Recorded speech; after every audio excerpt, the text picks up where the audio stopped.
Let me ask you something. Me and you talked about Young Dolph last interview. R.I.P. to Yeah, Young man. Dolph and his Still entire play his family. music, man, almost every day.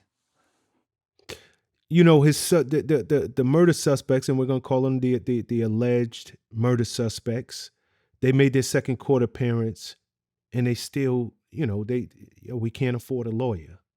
What you make of that? Like they still, I don't know, if they did it. We're gonna say they allegedly that they did it, but neither one can afford a lawyer at this point. Well, I mean, they're gonna have to get a public defender. I mean, that's easy. Shit. They're gonna have to get a public defender. Look, they're gonna have to deal with whatever comes at this point.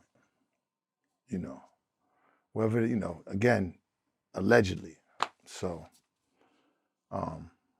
And speaking of whatever comes, one of them was attacked in jail. yeah.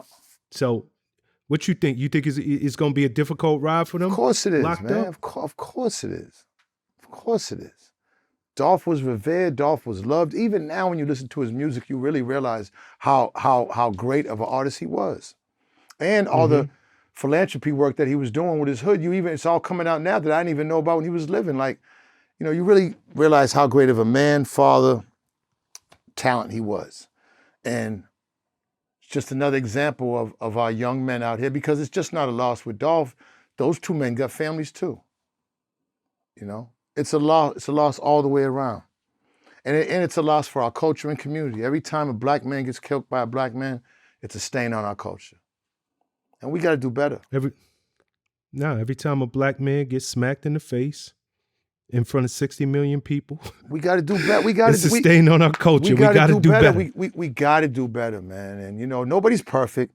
It's a rough ride out here. We understand that, but you just got to be cognizant of everything around you, man. And that's what I've been trying to do. That's why I'm trying to. Let me ask you something. You as an OG, what you think about this statement by our fellow OG, Master P? He said he believes there's a lack of leadership, and that's the cause of many of these young rappers dying. Do you think that's the root cause of it? Yeah, that's the obvious root. But it has to be acceptance for leadership. You can only lead people who want to be led. You can't make somebody who think they know it all, who think they got all the answers. It's hard to tap into that. It's like, okay, well, you got to find out the hard way. And it's sad, man, Prez, we got a whole generation that lives off of those type of conditions. They're not listening. And, I know P, I'm proud of his kids, and you know what I'm saying? Him being a leader, myself being a leader. I'm proud of my kids. None of my kids have a felony. I mean, that's big. That's big. It's huge. Yeah. So, Master P is definitely one of the big names when it comes to entrepreneurship and as far as being a leader outside of just hip hop.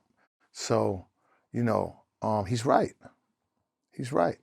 But until this generation wants to accept leadership, it's going to be difficult to try to point them in the right direction. You have to listen, and you have to truly know that we're giving you the right advice so you don't have to go through the shit we went through.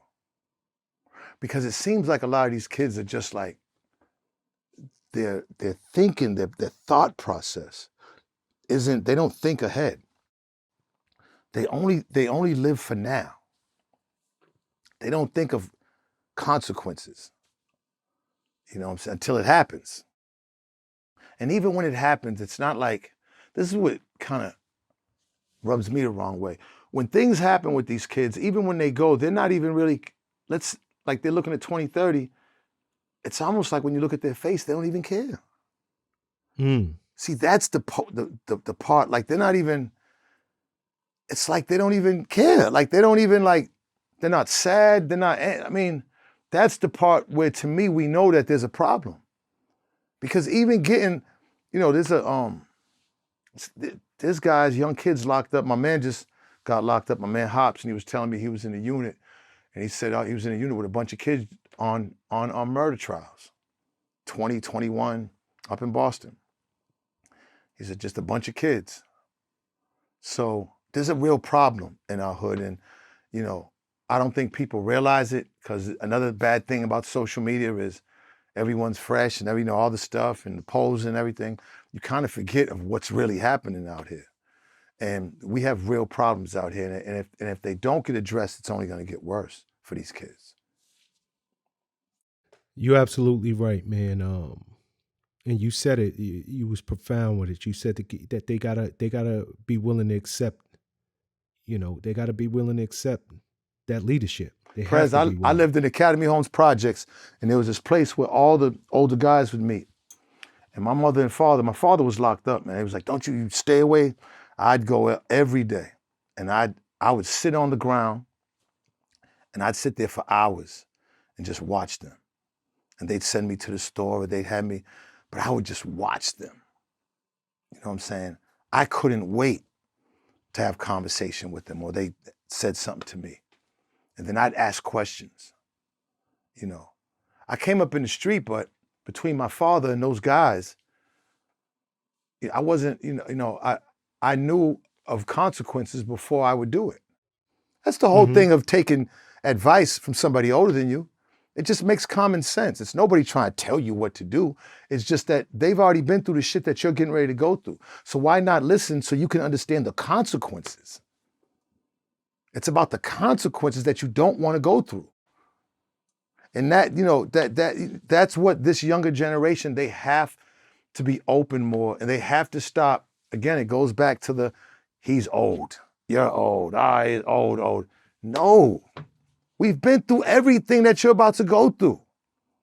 We know the consequences. Come get the consequences from us, if anything. So you're not looking at life in jail. You're not looking at getting shot up. Come know how to act out there, how to avoid things. Because remember, I said this is a big world. God made space. If you don't want to be involved in anything, man, you don't have to be involved in it. Learn how to maneuver through life without always confrontation, or always have to be in the lane of problems. Because a lot of them it seems like they just don't know the consequences, or they're looking at I don't know what it is. I've never seen a generation so irresponsible in a lot of the things they do. Because I wasn't. I was still in the streets selling drugs, and I was getting into shootouts, but there still was I understood the consequences. And to where that I wasn't just getting into frivolous shit. If I got into problems, it was a problem because it was necessary. It was necessary to handle that way. Now, I wouldn't tell my kids to handle it that way, of course, but conflict resolution can be achieved without killing somebody, shooting somebody in violence. And I'm learning that more now as I'm getting older. Agreed.